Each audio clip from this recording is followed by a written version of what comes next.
एक बार की बात है। एक गरीब औरत राजा के महल में झाड़ू लगाने का काम करती थी। एक दिन वह बहुत बीमार पड़ गई। अब उसकी जगह उसका बेटा महल में झाड़ू का काम करने चला गया। तभी अचानक से झाड़ू लगाते लगाते उसने रानी को छत पर खड़े हुए देखा।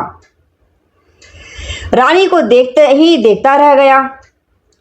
रानी बहुत ही खूबसूरत थी।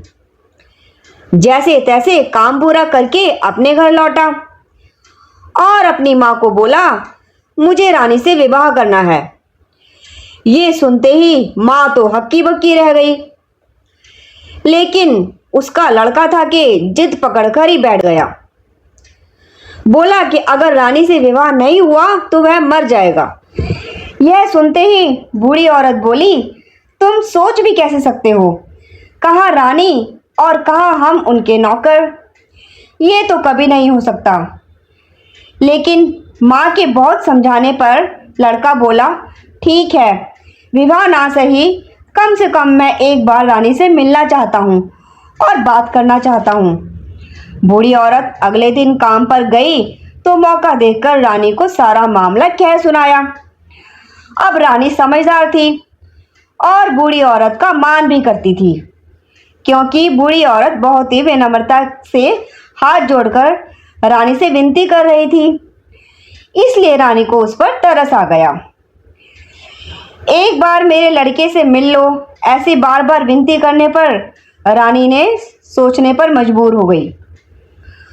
अब रानी बहुत सोचती है कि कैसे बाहर जाए, क्योंकि राजा तो उसे ऐसे बिना वजह रानी को कहीं जाने नहीं देता था। बहुत सोचने पर उसे एक तरकीब सूझी। वह बूढ़ी औरत से बोली, अपने लड़के को बोलो वह एक संत का नकली वेश बनाकर किसी पेड़ के नीचे बैठ जाए और राम राम का जाप करे। वहां से बिल्कुल भी ना हिले और कुछ खाने का सामान घड़े में डालकर मिट्टी में दबाकर रखे, ताकि जब रात हो सब अपने घर चले जाएं तो वह घड़ा निकालकर कुछ खा सके, लेकिन वहां से बिल्कुल भी ना हिले। अब लड़के ने ऐसा ही किया जैसे रानी ने बोला था। एक पेड़ के नीचे पूरी तैयारी के साथ बैठ गया और राम राम का जाप करने लगा। रात होते ही घड़ा निकालकर कुछ खा लेता। 2 दिन बीते, 3 दिन बीते, ऐसे 2-3 दिन बीत गए।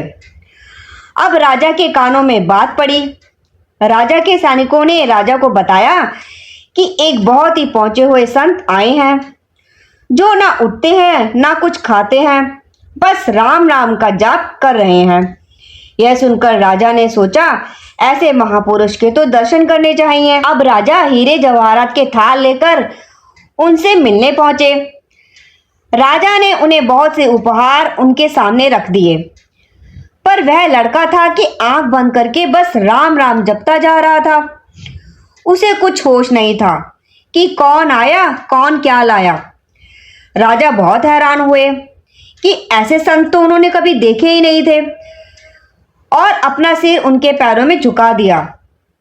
अब राजा घर लौटे तो रानी को बोले कि एक बहुत ही पहुंचे हुए संत हमारे राज्य में आए हैं, तुम जाओ और उनके दर्शन करके आओ।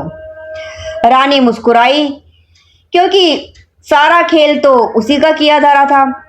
वो अपनी तरकीब में कामयाब हो गई थी। अगले ही दिन रानी लड़के से मिलने पहुंच गई और लड़के से बोली, उठो मैं आ गई हूं।